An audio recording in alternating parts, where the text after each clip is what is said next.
E aí, galera, beleza? Eu sou o Jaguar, o seu professor de biologia e também professor de biologia do cursinho da UEL, tá? Do cursinho CPV, beleza? Olha só, gente, continuando então a nossa sequência de aulas onde eu estou resolvendo exercícios de vestibulares, tá? Aí para os alunos e para as alunas que vão resolver, que vão fazer, né, a prova da UEL em março, tá? Eu trouxe aqui uma questão para falar de aves, beleza? Vamos falar de aves, né? E essa questão, olha só, ela trata de características, né, envolvidas com as aves que voam, né, com as aves voadoras, beleza? Então vamos ver essa questão, olha só.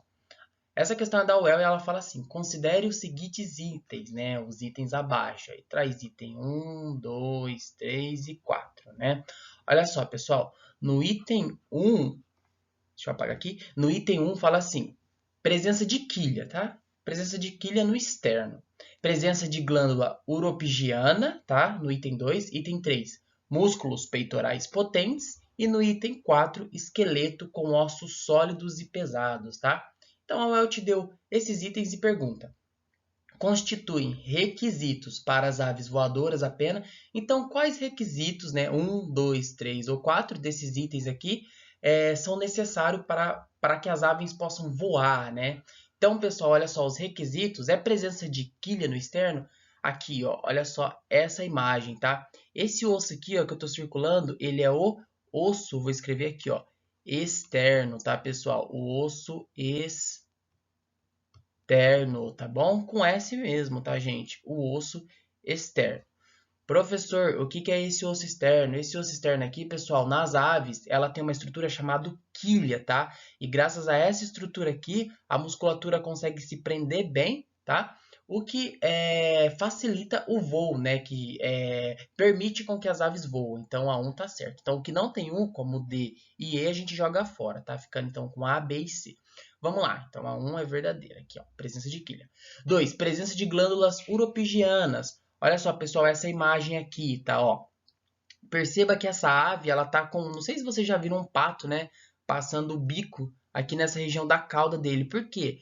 Porque aqui, pessoal, nessa região, tá, tem uma glândula chamada glândula uropigiana, beleza? Ó, aqui no item 2, ó, vou circular aqui, ó, vou destacar, uropigiana, tá? E essa glândula, pessoal, a ave, ela pega a secreção, tá? Lipídio, gordura que é liberado nessa glândula e começa a passar em toda a sua penagem, tá? Nas suas penas para que a ave não afunde no rio, tá bom? Não afunde no rio, tá? Isso não tem nada a ver com o voo das aves, beleza? Então, falso. Item 3. Musculatura peitoral potente, tá, pessoal? Olha só uma pomba, né, ó. Aqui, ó, a imagem de uma pomba, tá? Que tá o peito da pomba, tá? E por que que a pomba voa? Porque aves como pomba, por exemplo, apresentam, pessoal, uma musculatura peitoral muito potente. Então, a 3 é verdadeira. Então, o que não tem 3, a gente risca. A não tem 3, a gente risca. C não tem 3, a gente risca. Ficando, então, com a alternativa B, tá? Por que a 4 está errado, né? Olha só. Esqueleto com ossos sólidos pesados. Pessoal, é mentira isso aqui, tá? Olha só. Primeiramente que os ossos das aves, ó, como nessa imagem aqui, tá?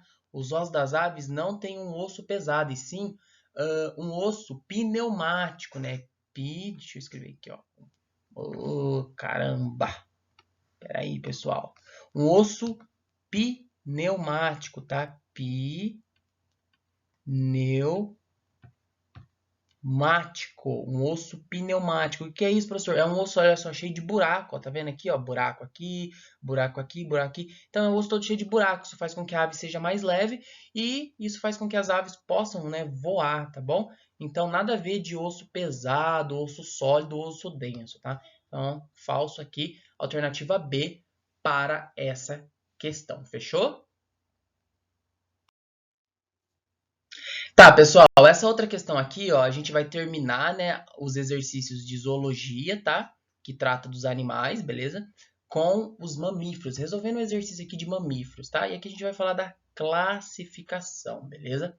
Vamos lembrar, pessoal, olha só, antes de tudo, né, que a gente classifica os mamíferos, tá? Em três grandes grupos, beleza? Os monotrêmicos, monotremados, beleza? Que são os mamíferos que botam o ovo, tá? Como esse ornitorrinco aqui da imagem, beleza? Os marsupiais, tá? Que são aqueles mamíferos marsupiais. Os marsupiais, que são aqueles mamíferos que apresentam marsúpio, né? Como, por exemplo, os cangurus. E aqui na América do Sul, aqui no Brasil, nós temos o gambá como um marsupial, tá? Isso pode cair na sua prova. O gambá é um marsupial, tá bom? E também tem os placentários, pessoal. Placentários, beleza? Placentário. Quem que é placentário, professor? Eu e você. Nós, primatas, somos placentários, como por exemplo aqui esse bebezinho que eu fiz aqui, tá? Placentário. Quem mais que é placentário? Um cachorro é um placentário, né? Que faz parte dos carnívoros, como gatos, né? Onça, leões, etc, beleza? E aí a grande maioria dos mamíferos, quando a gente pensa em mamíferos, são placentários, tá? Então, olha só, vamos para a questão. O Aimbi do Morumbi, certa vez disse, a classe dos mamíferos é subdividida em função do tipo de desenvolvimento embrionário, né? Nos mamíferos monotremados, representados pelos ornitorrincos, né, como está aqui nessa imagem, o ornitorrinco, e também pelas ecdinas, tá, gente? Também pelas ecdinas, tá? Não temos ecdina aqui no Brasil, tá? Onde que tem ecdina, professor? Lá na Austrália, beleza? Ornitorrinco e ecdina, beleza? Aí ele fala, é correto afirmar que o embrião. Então, sobre, né, as classes de mamífero, é correto afirmar que o embrião, né, sobre os monotremados, na realidade, sobre os mamíferos monotremados, certo? E sobre o embrião dos monotremados, é correto afirmar que os embriões de monotremados se desenvolve totalmente no interior do ovo amniótico, fora do corpo da mãe. Gente, verdade, essa está correta, tá bom? Olha só, os monotremados, eles se desenvolvem em ovos, tá bom? Fora do corpo da mãe. Então, os monotremados são os únicos mamíferos que botam ovo, beleza? Que botam ovo como nessa imagem aqui, tá? Olha só, os ovinhos desse ornitorrinco, fechou? Tá bom, gente?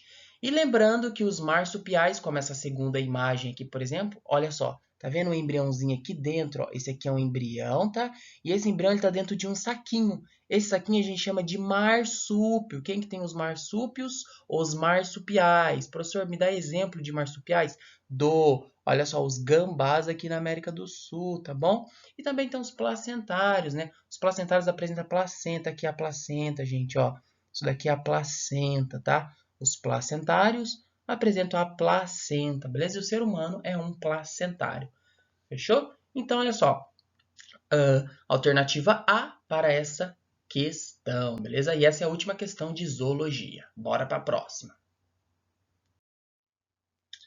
Pessoal, então aqui ó, vai ser o primeiro exercício de fisiologia humana, tá? Então a gente acabou exercício de zoologia e vamos começar falando de fisiologia humana, começando por ninguém mais, ninguém menos que o sistema nervoso, beleza? E vamos falar sobre o impulso nervoso, tá bom? O impulso nervoso que está relacionado aí com a transferência de informação, tá? Entre as células nervosas, beleza? Impulso nervoso.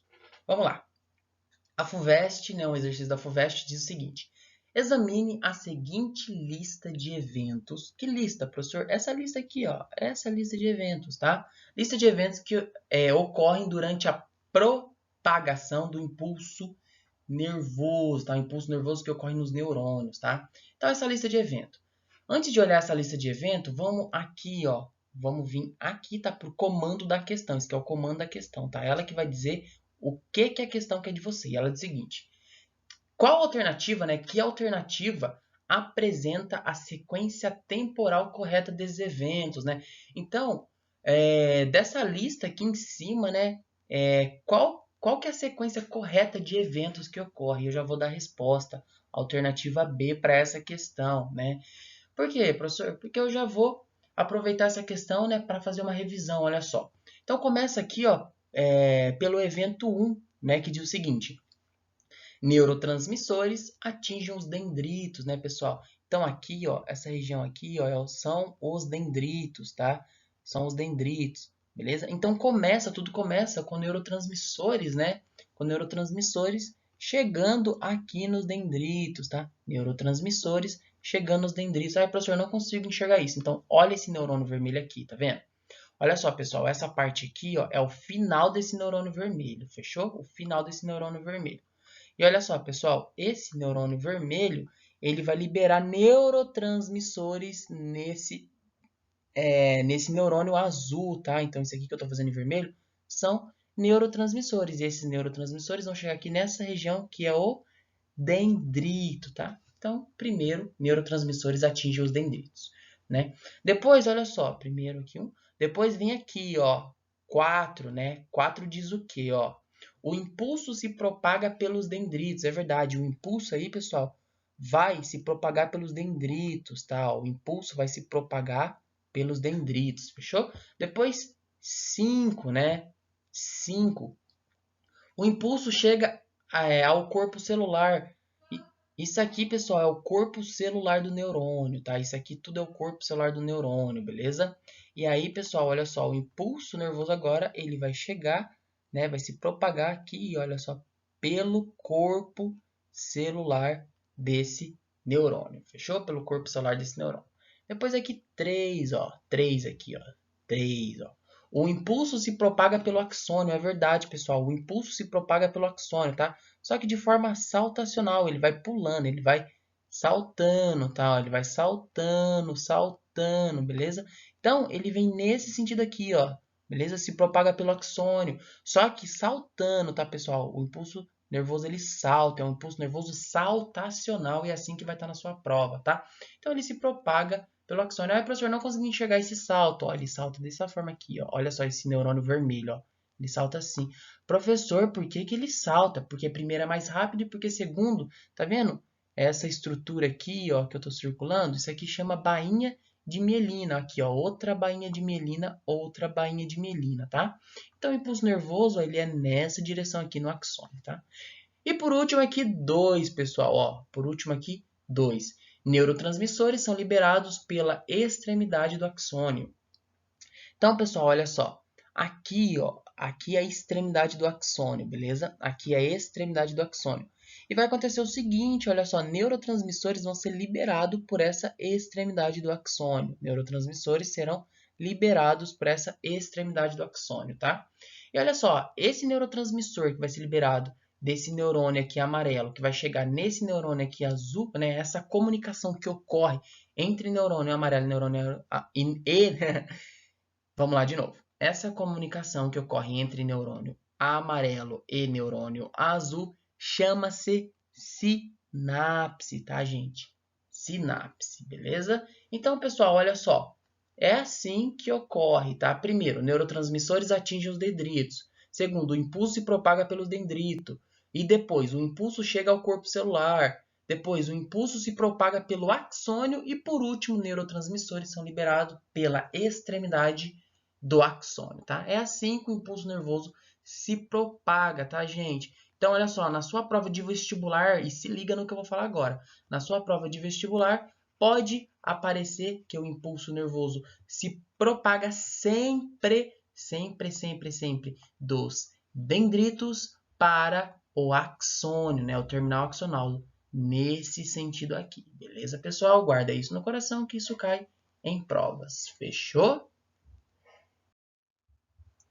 Então, pessoal, olha só, para terminar, né, essa aula de resolução de exercício, vamos falar agora do sistema digestório, né? Lembrando que a gente está falando de fisiologia humana, do sistema digestório, né? E esse exercício ele trata das enzimas digestivas, né, pessoal? Então vamos lá, ó. A PUC Campina, né? Ela trouxe um exercício certa vez no vestibular dela que diz o seguinte: uma determinada enzima retirada de um órgão do aparelho digestivo de um mamífero foi distribuído igualmente em outros 8 tubos de ensaio, né? Aqui, ó, tubo 1, tubo 2, tubo 3 até o tubo 8, beleza, pessoal? Vamos continuar aqui então, ó. O tipo de alimento e o pH de cada tubo estão informados na tabela a seguir, né? Então aqui, olha só, tem os alimentos selecionados, né? Pão, pão, carne, carne, arroz, arroz, ovo, ovo. E aqui, ó, o pH, né, que vai de 12, né, até 7 aqui, né? Aqui tem 3, aqui tem 7, aqui tem 3, fechou? Então, todas as informações estão aqui nessa tabela para nós, né? Vamos lá, olha só. Tô aqui agora, pessoal, lê aqui comigo. Ó. Observe os alimentos e o pH encontrado em cada tubo de ensaio. Os tubos de ensaio foram mantidos a 37 graus Celsius e após 10 horas observou-se a digestão do alimento apenas no tubo 3. Então, pessoal, olha só, apenas no tubo 3, ó, apenas nesse tubo aqui, tá? Foi analisado digestão, beleza? Aqui, ó, apenas no tubo 3, tá? Que aí, ó, tem uma digestão de uma carne, tá bom? Num pH 3, tá? De uma carne num pH 3, tá? Continuando aqui, ó. Vem aqui comigo, ó. Tô aqui, ó. Eita, nós, que eu não tô conseguindo desenhar hoje. Aqui, ó. Com base nesses dados, é possível concluir que a enzima utilizada e o órgão de onde foi retirado são respectivamente... Gente, fala uma coisa pra mim, olha só. Vem aqui no tubo 3, ó. Vem aqui comigo, ó. No tubo 3, tá? Deixa eu dar uma limpada aqui para ficar bem mais bonitinho. Eu estou no tubo 3, tá bom? Vou até trocar aqui de cor. Olha só, pessoal. A única digestão que ocorreu foi nesse tubo 3. Foi nesse tubo 3, tá? E o que tinha nesse tubo 3? Tinha carne, beleza? Então, se tinha carne, logo a gente sabe que tem que ser... Né? O que a carne tem muita? A carne tem muita proteína, né, gente? Tá? E o que digere carne, né? São proteases. Proteases. Professor, o que são proteases? São enzimas que digerem proteínas, tá? Então a gente sabe que primeiro tudo é uma protease. Em qual pH? Em pH 3, pessoal. pH 3. Qual que é o órgão que tem um pH bem ácido, né? Bem ácido no nosso corpo? O órgão do nosso sistema digestivo que tem um pH bem ácido é ninguém mais, ninguém menos que o estômago, pessoal. Por causa do suco gástrico. Lembra disso? Estômago. Beleza? O estômago, tá? E qual que é a protease que tem no estômago, gente? A protease que tem no estômago é ninguém mais, ninguém menos do que a pepsina, pessoal. A pepsina é a proteína que tem no estômago, tá? Que digere proteína, beleza? Então, a alternativa E para essa questão, tá? A enzima pepsina, que é uma protease, digere proteína, tá? E o estômago, porque a gente sabe que é o estômago, porque o pH é bem ácido, tá bom? Ali na tabela, no tubo 3, tá? Lembrando que o estômago, pessoal, ele tem aí o nosso estômago, tá? O do ser humano tem uma variação aí de pH aí que varia em torno de 2, tá? Podendo ir até aí mais ou menos 2,5, tá bom? É bem ácido, tá bom? Bem ácido, tá? Mas existem outros mamíferos que têm um pH um pouquinho menos ácido, como o desse mamífero, desse exercício, tá, gente? Então, pessoal, era isso que eu tinha preparado para vocês nessa aula, tá? Espero que vocês tenham aproveitado, aprendido ou revisto alguma coisa nova. E até a próxima aula da semana que vem. Forte abraço, valeu, continue estudando, que o vestibular da UEL já está aí. Fui!